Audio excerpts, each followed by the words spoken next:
రోజైతే ఏం టిఫిన్ చేస్తాను మమ్మీ వెరైటీగా ఏమన్నా చేయమని అయితే అడిగిర్రు.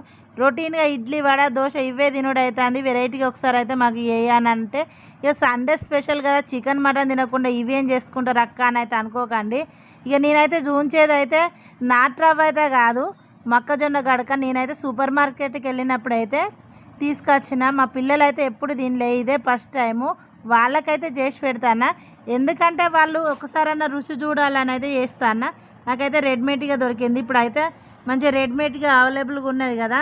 ఎవరికైనా ఈ మొక్కజొన్న తెచ్చి ఈ ఎండపోసి గిన్నెలో పోసుకొని పట్టించుకుంటూ రిస్క్ అనిపిస్తే ఈ మొక్కజొన్నను అయితే మంచిగా మా సూపర్ మార్కెట్లో అయితే దొరుకుతుంది. అదైతే తీసుకొచ్చుకొని రెడీమేడ్గానైతే చేసుకొని తినవచ్చు. ఇక ఎంతమందికి మొక్కజొన్న గడకలో పెరుగు ఇష్టమో నాకైతే కామెంట్ పెట్టండి. మా వీడియో కనుక నచ్చుంటే సబ్స్క్రైబ్ చేసుకొని షేర్ చేయండి, లైక్ చేయండి. Thank you for watching video. Next వీడియోలో అయితే కలుద్దాం. Bye bye. ఉంటాం అలా.